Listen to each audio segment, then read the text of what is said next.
Today we are going to talk about some important questions that comes in our competitive exam.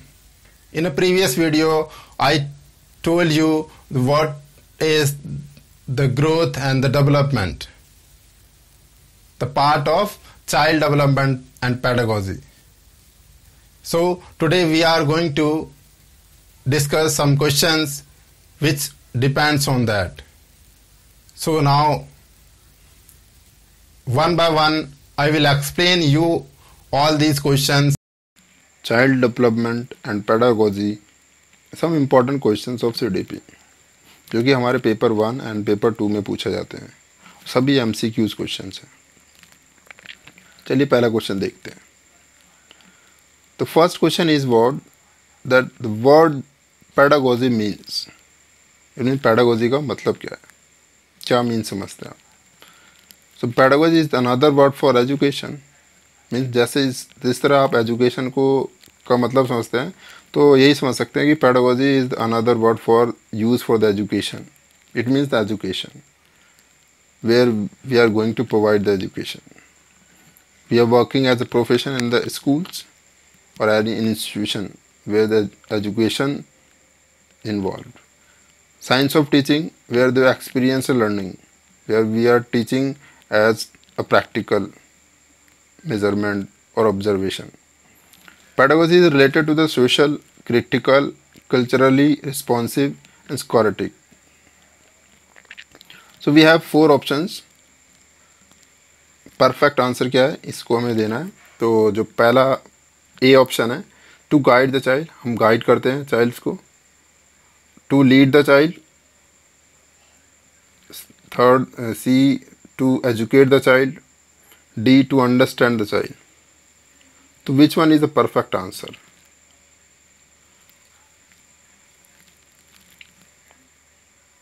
Perfect answer is B, to lead the child. Means हम जब education देते हैं, कोई चीज़ education provide करा रहे हैं, मतलब उसको लीड करने के लिए प्रोवाइड रहे हैं, मतलब वो आगे अपने लाइफ में उसको सीख के वो आगे बढ़े. चलिए सेकंड क्वेश्चन पे चलते हैं. Pedagogy is the study of, किस लिए स्टडी की जाती है पेडागोजी की? Pedagogy, study of teaching methods, including the aim of education and the way in which such goals may be achieved. It means इसके अंदर हम एजुकेशनल बहुत सारे एम्स एंड गोल्स हम अचीव करते हैं थ्रू टीचिंग मेथड्स के, और डिफरेंट टीचिंग मेथड्स यूज़ करते हैं एज इन द पेडागोजी के अंदर. सो इसमें से जो परफेक्ट ऑप्शन है इसमें से कौन सा है? We have 4 options. First is A education, B guiding students, C learning process और D teaching method. So pedagogy is the study of teaching method. इसके क्या है, एक मेथड है टीचिंग का जिसको हम अपने प्रोसेस में, अपने प्रोफेशन में यूज़ करते हैं during the education. Now third question is, one of the following indicates child physical growth. इनमें से कौन सा है जो कि फिजिकल ग्रोथ के लिए इंडिकेशन दिया जाता है? सबसे पहले जान लेते हैं फिजिकल ग्रोथ क्या है. Physical growth refer to an increase in body size, मतलब बॉडी का साइज इंक्रीज होगा जिसमें हो सकता है लेंथ और हाइट एंड वेट, ये सारी चीज़ें बढ़े. And in the size of organs, मतलब ये हमारे ऑर्गन्स के पार्ट्स को भी इंक्रीज़ होंगे, जो भी हमारे बॉडी पार्ट्स हैं, क्योंकि चाइल्डहुड में जैसे हम धीरे धीरे बढ़ते हैं तो हमारे ऑर्गन्स भी बड़े होते हैं. From birth to above about age 1 और 2 ईयर चिल्ड्रंस ग्रो रैपिडली. जब 1 से 2 साल का होता है तो देख रहे हैं रैपिडली, मतलब वो बढ़ता है, इसलिए हमें ऑब्जर्व कर पाते हैं हम. सो चूज़ द करेक्ट आंसर. तो हमें 4 आंसर है, उन 4 में से हमें करेक्ट आंसर करना है. तो नेगेटिव, क्वांटिटेटिव, क्वालिटेटिव या पॉजिटिव. अगर हम ग्रोथ एंड डेवलपमेंट की बात करें तो ग्रोथ जो हो रहा होता है फिजिकली ग्रोथ, उसमें हम क्वांटिटेटिव मेज़र करते हैं। तो हमारा बी ऑप्शन हो गया correct, quantitative is the correct answer. चलिए फोर्थ क्वेश्चन की बात करते हैं। तो फोर्थ क्वेश्चन क्या है हमारा, the best method to study growth and development of child is, मतलब कौन सा बेस्ट मेथड है जो कि हम ग्रोथ एंड डेवलपमेंट के ऑफ चाइल्ड के लिए यूज़ कर सकते हैं। सो सबसे पहले जान लेते हैं कुछ important information. Basically growth can be studied by the two method, cross sectional and development. Yes, growth and development की अगर बात करें तो हमारा ग्रोथ जब होगा तो growth is a part of development. इसका मतलब वो किसके साथ हमें डेवलप हो रहा है, किसके साथ बढ़ रहे हैं। तो हमारे पास चार ऑप्शन है, देखते हैं इसमें किसका है। चार ऑप्शन में psycho analytic method, comparative method, developmental method, statistical method. तो ऑब्वियसली जो C is the correct answer, developmental method, क्योंकि डेवलपमेंटल मेथड के साथ काम करेंगे तभी तो वो आगे की ओर बढ़ेगा। तो this is the C is the correct answer. और हाँ, एक इन्फॉर्मेशन बता दूँ, जो आपका ये आंसर्स हैं सबके एंड ऑफ द पीपीटी आपको सभी क्वेश्चंस के करेक्ट आंसर्स मिल जाएंगे। तो जब अगर आप दोबारा से रिवाइज करना चाहते हैं तो आप वहाँ से आंसर देख सकते हैं। Now the question number 5, use of technology to enhance the learning process is called dash in education. मतलब हम अगर टेक्नोलॉजी का यूज़ कर रहे हैं तो कौन सा प्रोसेस हम एनहांस कर रहे हैं इन एजुकेशन में, उसे क्या कहते हैं। चलिए बात कर लेते हैं टेक्नोलॉजी की। Technologies can support a verbal and visual expression as well. तो टेक्नोलॉजी का सपोर्ट करके हम क्या कर पाते हैं, जब टीचिंग करते हैं तो हम वर्बल तो यूज़ करते हैं, विजुअल एक्सप्रेशंस भी दे पाते हैं जिससे कि बच्चा इजीली अंडरस्टैंड हो जाए और समझ ले। And the use of technology is increasing day by day increase हो रहा है टेक्नोलॉजी का यूज़, क्योंकि हम अधिक से अधिक कर पा रहे हैं। तो जो choose the correct answer is what, इसका आंसर क्या होगा, use of technology to enhance the learning process is called dash in education, क्योंकि स्पेंडिंग में सबसे ज़्यादा यूज़ किया गया है। तो कौन सा आंसर जो होगा हमारा करेक्ट आंसर है। Okay, I will tell you. जो हमारे चार ऑप्शंस है, A IT, B ICT, C information technology और डी कम्युनिकेशन टेक्नोलॉजी। तो इसमें हमारा जो करेक्ट आंसर है वो है हमारा बी ICT का यूज़ बहुत ज़्यादा हो रहा है हमारे अभी एजुकेशनल ट्रेनिंग में और फिर ऑनलाइन डिजिटल क्लास में।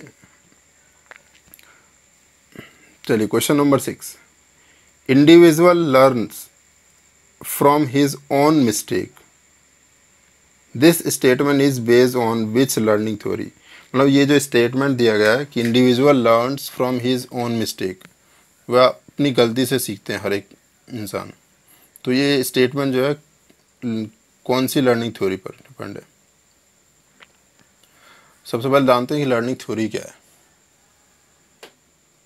लर्निंग थ्योरी बेसिकली क्या है कि हमारा are an organized set of principles explaining how individual acquires, retain and recall the knowledge.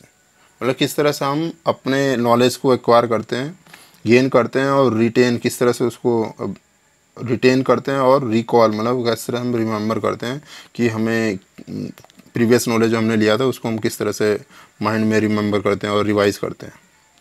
तो इसमें इंस्ट्रूमेंटल कंडीशनिंग थ्योरी होगी या इनसाइट होगा या ट्रायल एंड एरर होगा एंड क्लासिकल कंडीशनिंग होगा। अगर हम बात कर रहे हैं क्या, learn from his own mistake, it means trial and error is, I think it's correct answer, because trial and error is A correct answer because क्योंकि जब तक हम किसी चीज़ को ट्राई नहीं करेंगे तो हम मिस्टेक कैसे होगा। So this one is the correct answer. So this one is a correct answer. Now 7th question is, if a child has mental age of 5 years and the chronological age of 4 years, then what will be the IQ of child.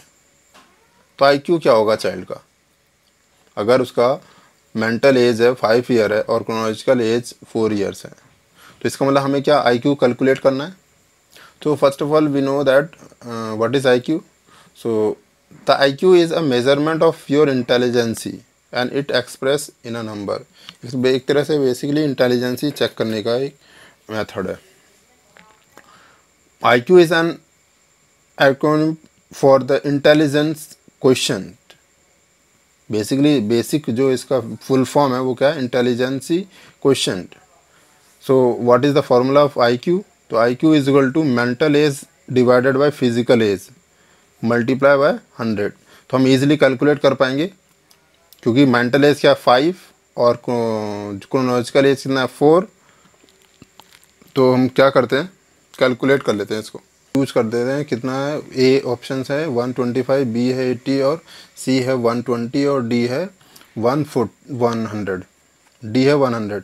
तो इसमें से कैसे हम calculate करेंगे, तो हमें easily दिया हुआ है कि हमें क्या करना है। तो हमने क्या कर लिया, मेंटल एज ले लिया पहले 5 को मल्टीप्लाई कर दिया 100 और फिर से मल्टीप्लाई करने के बाद डिवाइड कर दिया हमने 4 से। तो जो आपका आंसर है वो क्या आ जाएगा, 125 आ जाएगा। तो हमारा जो आंसर है A option is correct option. According to John Dewey, school is a dash institution and education is a dash process। मतलब जॉन डेवी कह रहे हैं कि स्कूल जो है कौन सा इंस्टीट्यूशन है and education is a dash process. कौन सा प्रोसेस है ये बताना हमें।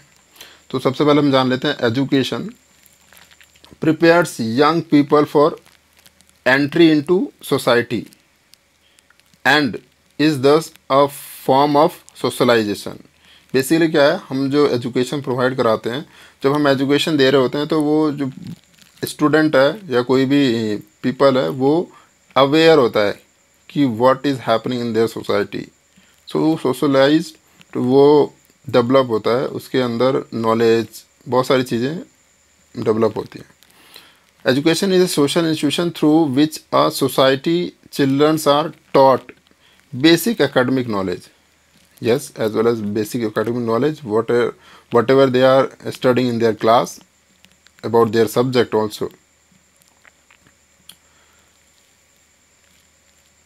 and learning skills, बहुत सारी स्किल्स जो उसके पर्सनालिटी को लेकर सीखते हैं, पर्सनालिटी डेवलपमेंट इंक्रीज होता है। एंड द कल्चरल नॉर्म्स, और कुछ हमारे cultures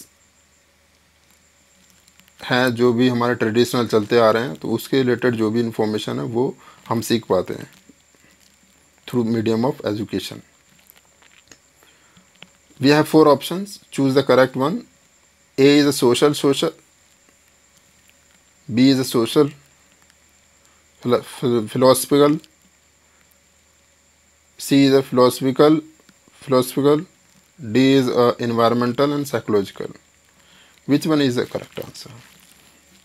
I thought school is a social institution where he is developed, he acknowledges whatever happening in their society, and education is a social process because education is not provided in the only in the school level, but it's also in their society also, in their home also.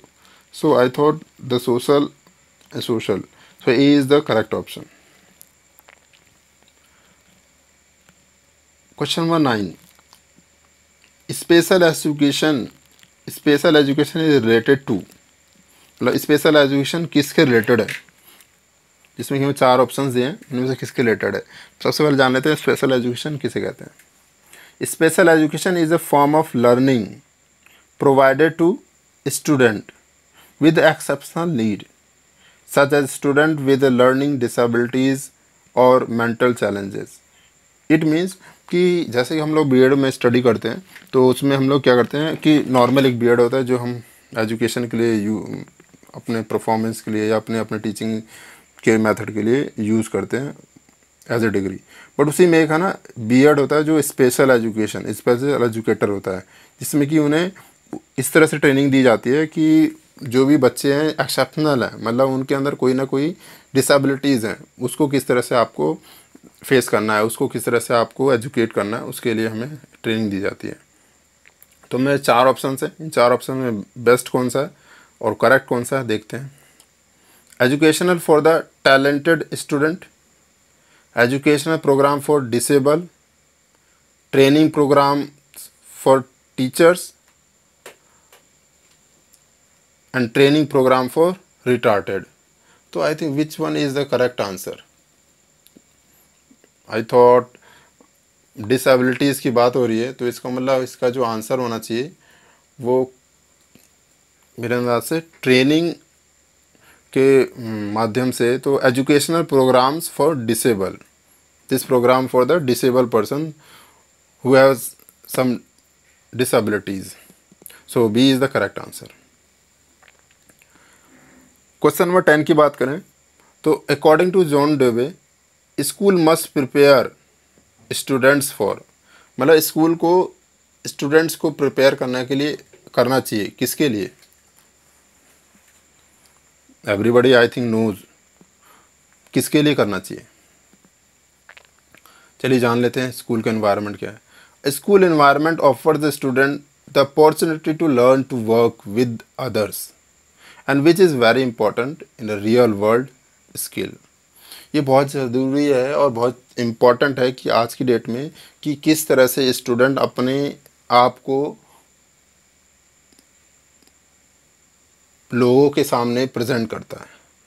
और वो basically चीज़ें कहाँ पे सीखेगा, वो obvious है school में, क्योंकि एजुकेशन गेन करने के लिए वो स्कूल जा रहा है, स्कूल के अंदर 6 आवर्स स्पेंड करता है और वो अलग अलग टीचर्स के द्वारा पढ़ता है। तो बेसिकली क्या कराते हैं स्कूल में, स्कूल का एजुकेशन देने का मतलब ये है कि जो रियल वर्ल्ड है, जो प्रेजेंट टाइम चल रहा है, उसमें वो अच्छे से पढ़ पाए और उसको एक्नॉलेज एक्सपीरियंस को अपने लाइफ में गेन कर पाए, मतलब यूज़ कर पाए।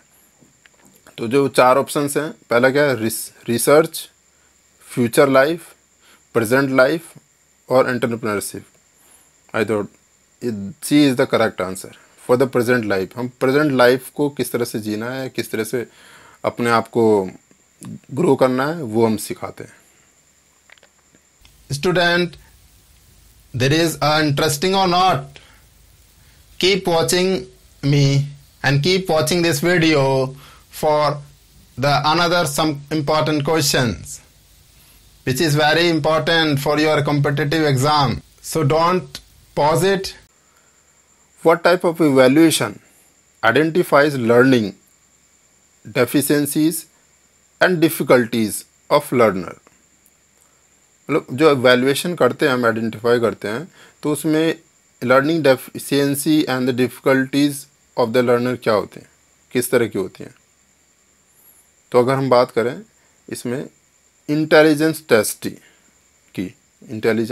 की ऑफ्टन कॉल्ड आईक्यू टेस्ट, अभी हमने अर्लियर क्वेश्चन में डिस्कस किया था आईक्यू क्या होता है। तो most commonly use to diagnose a learning disabilities. Basically हमने इसमें ऑब्जर्व क्या करते हैं, कौन से टाइप का करते हैं, हम कहते हैं बेसिकली डेफिशिएंसी मतलब या डिफ़िकल्टीज ऑफ लर्नर, जिससे वो कोई ना कोई दिक्कत हो या फिर किसी तरह की प्रॉब्लम है जिसके कारण वो अपने जो एजुकेशन को वो प्रॉपर तरीके से गेन नहीं कर पाता। तो हमारा इसमें से कौन सा ऑप्शन हो सकता है, कौन सा टाइप होगा इवैल्यूएशन का जिसके अंदर डेफिशिएंसी और difficulties of learning. A is a placement, B is a summative, C is continuous और D is a diagnostic. So which one is correct? I thought the D is the correct answer, diagnostic.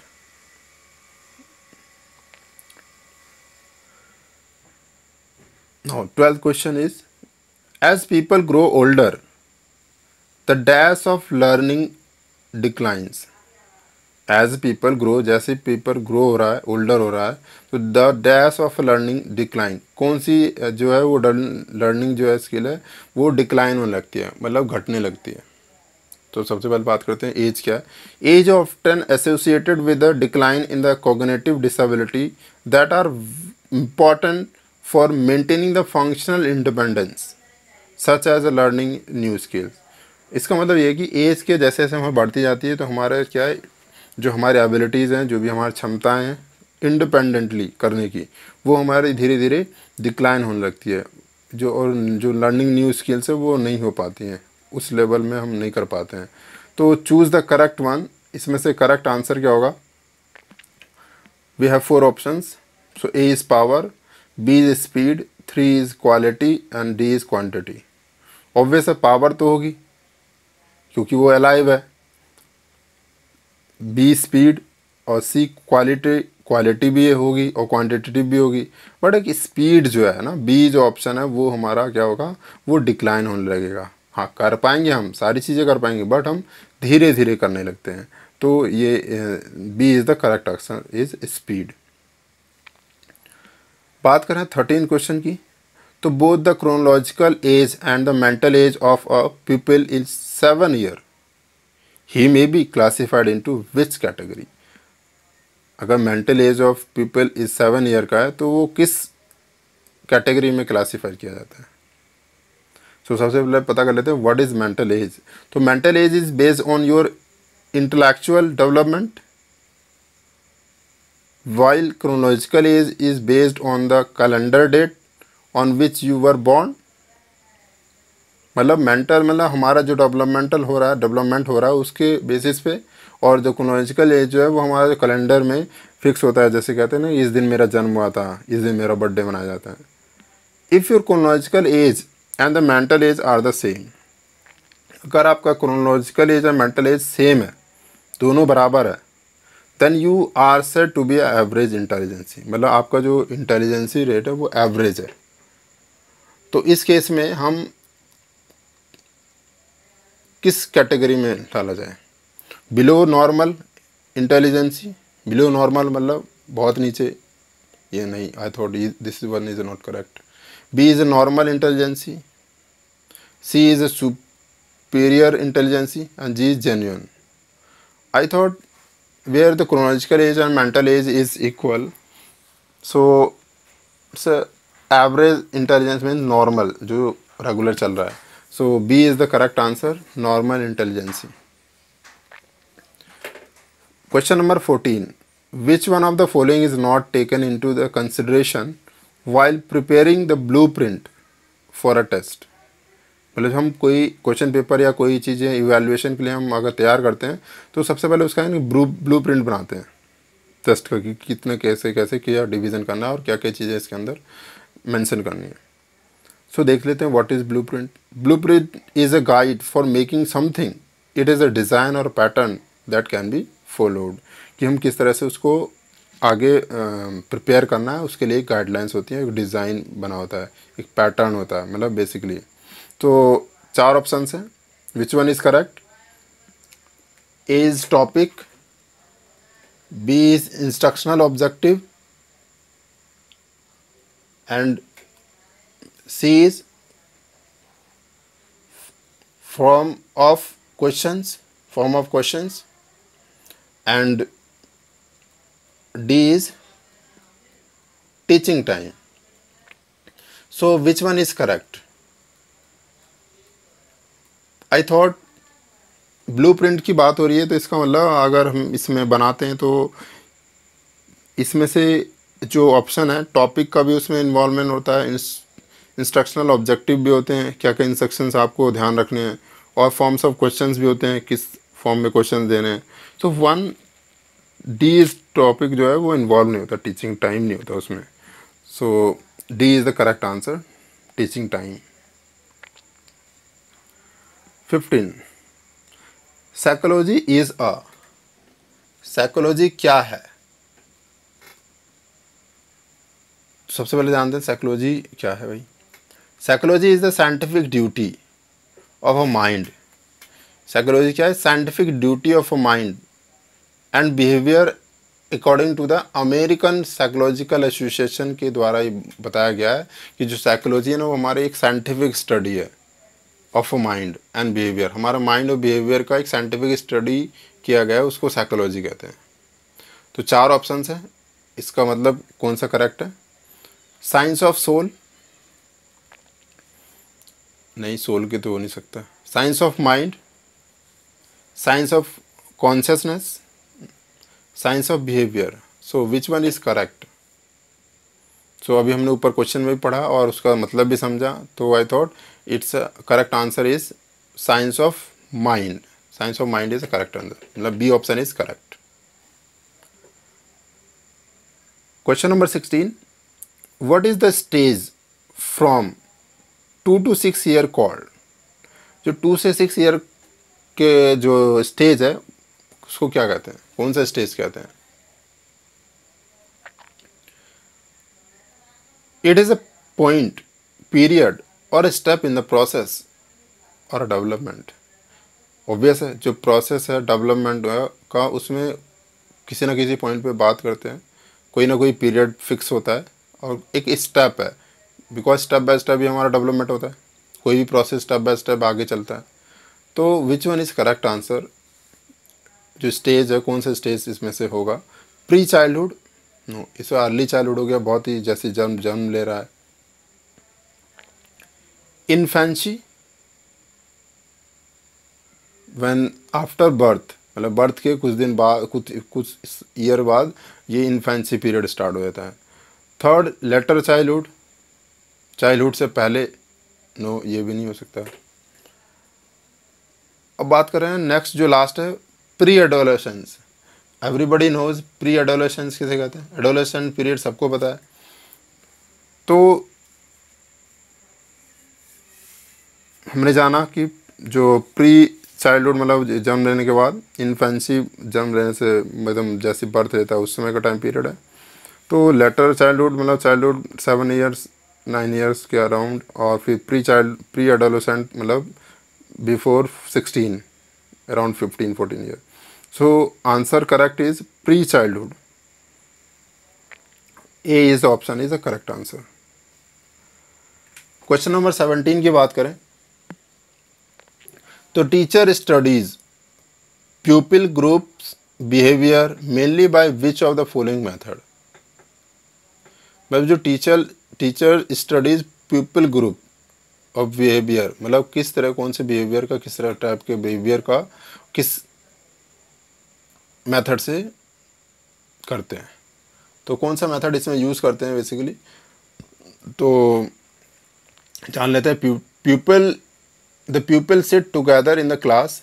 Yes, एक साथ बैठते हैं class में, discuss करते हैं together इंस्ट्रक्शनल्स matter पे, और play together in the field, और एक साथ ग्राउंड में खेलते हैं.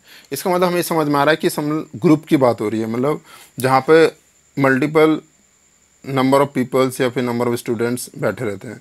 तो हमारे पास 4 ऑप्शन है, which one is a correct method? Interview, experimental, case history और observation. So I thought interview तो इंडिविजुअली होगा, एक्सपेरिमेंटल भी इंडिविजुअली होगा, केस हिस्ट्री भी हम किसी बेसिक उस थिंग्स पे हम कर रहे होंगे और पढ़ेंगे. Observation, yes, it is the correct answer. तो D is the correct answer for observation.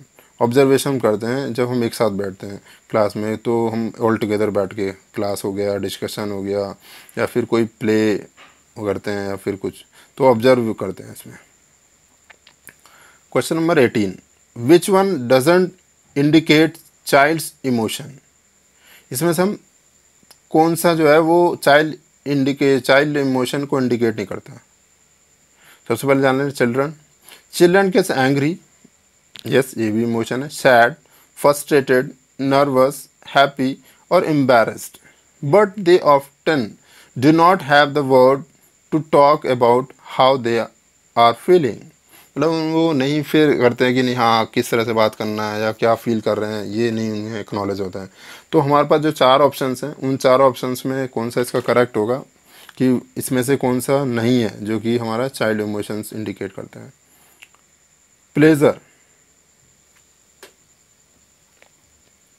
Sorrow, curiosity और टॉलरेंस. तो अगर हम बात कर रहे हैं कि चिल्ड्रंस के इमोशंस की, तो प्लेजर तो हम कोई भी अपने लेता है कि इट्स माय प्लेजर, कि अच्छा मेरे को मौका मिला तो मैंने ये ऑब्जर्व करा या परफॉर्म करा. शोरो ये नहीं हो सकता, परेशान है, नहीं है. क्यूरियोसिटी, किसी के अंदर कुछ जानने की क्यूरियोसिटी होती है, बहुत ज़्यादा इच्छुक होती है, तो ये भी हो सकता है. तो इसमें से जो प्लेजर भी हो सकता है, सोरो भी हो सकता है और क्यूरियोसिटी भी हो सकती है, सारे ऑप्शन से। Tolerance, I thought tolerance is not the word, because इसमें क्या है कि एंगरनेस हो जाता है, तो वो हमारा इसमें जो टॉलरेंस नहीं होगा, लाइक डिसलाइक की बात आ जाती है। तो I think this is not a child emotion indicates. So D is the correct answer, tolerance. So 19 question की बात करें, विच one is not an element of intellectual development. Intellectual development इसमें से कौन सा एक एलिमेंट नहीं है इसका, इसमें से कौन सा एक एलिमेंट नहीं है जो कि इंटेलेक्चुअल डेवलपमेंट में यूज़ होता है। तो सबसे पहले जान लेते हैं इंटेलेक्चुअल डेवलपमेंट क्या होता है। Intellectual development the learning and use of language, the ability to reason, problem solve and organize ideas. It is related to the physical growth of the brain. तो we have 4 options. Intellectual development क्या हुआ, basically learning and use of language, जिसमें हम सीख रहे होते हैं अपनी जो हमारी भाषा है और जो एबिलिटी है हमारे एक परफॉर्म की, प्रॉब्लम सॉल्व की और ऑर्गेनाइज किस तरह करते हैं अपने आइडियाज़ को, to related to the physical growth of our brain, हमारे ब्रेन का जो फिजिकल ग्रोथ किस तरह से डेवलप हो रहा है। तो इसमें 4 ऑप्शन है, हमें इन 4 ऑप्शन में से कौन सा करेक्ट है। तो जो ए ऑप्शन है क्रिएटिविटी, दूसरा ऑप्शन है टॉलरेंस, तीसरा है थिंकिंग और चौथा है इमेजिनेशन। तो हम इसमें से कौन सा ऐसा है जो नहीं है इंटेलेक्चुअल डेवलपमेंट का पार्ट। तो क्रिएटिविटी ऑब्वियस है, अगर वो इंटेलेक्चुअल डेवलपमेंट में काम कर रहा है, लर्निंग और स्किल्स सारी चीज़ें, अपनी प्रॉब्लम सॉल्व कर रहा है या फिर अपने आइडियाज़ को ऑर्गेनाइज कर रहा है, इसके क्रिएटिविटी तो है। दूसरा ऑप्शन है tolerance, tolerance you know like dislike और angerness. Third is thinking, yes ideas, different ideas apply कर रहा है, यूज़ कर रहा है। Imagination, yes it is very important, क्योंकि इमेजिनेशन करेगा तभी तो न्यू आइडियाज़ या न्यू एबिलिटीज़ उसके अंदर जनरेट होंगी। So B is the correct answer, that is tolerance. Question number 20, which of the following is a dimensional teaching aids. Dimensional teaching ads कौन सा है इसमें? Everybody knows the teaching aids, so let's we know. A teaching aid is anything used by the teacher to help the teach a lesson or make it more interesting। Means more interesting मतलब जो भी teaching method हम लोग apply करते हैं classes में, जो भी हम पढ़ाने के लिए बच्चों को करते हैं, उसके लिए अंदर अगर हम जो टीचिंग एड्स यूज़ करते हैं तो बहुत ही हेल्पफुल होता है। बेसिकली एक्सपीरियंसिंग लर्निंग हो जाता है बेसिकली बच्चों के लिए कि किस तरह से वो सीख पाता है। तो अगर हम डायमेंशनल टीचिंग एड्स की बात कर रहे हैं तो इसमें से कौन सा हमारा टीचिंग एड्स करेक्ट है थ्रू डायमेंशनल टीचिंग एड्स में। तो 4 ऑप्शन है, which one is correct. A is a blackboard, B is a display board, C is a still picture और D is a model. Blackboard तो 1 dimensional ही हो गया, 2 dimensional एक जगह दीवार में लगा रहता है, और जो हमारा डिस्प्ले बोर्ड है वो भी एक तरह से एक जगह फिक्स रहता है, 1 साइडेड हमारा यूज़ होता है। स्टिल पिक्चर भी हम 1 साइडेड ही देख सकते हैं। Model, yes this is the 3 dimensional, it means जो हमारा करेक्ट आंसर है वो D is the correct answer.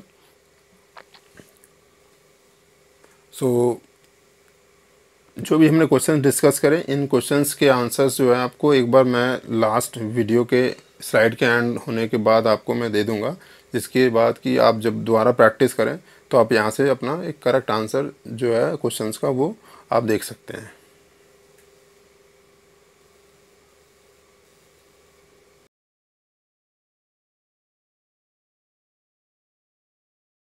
Thanks student for watching this video, and I thought that will help you a lot. Okay, keep watching my videos and give me suggestions if there is anything I have to improve myself. So thank you so much for watching my video, and thanks for sharing also.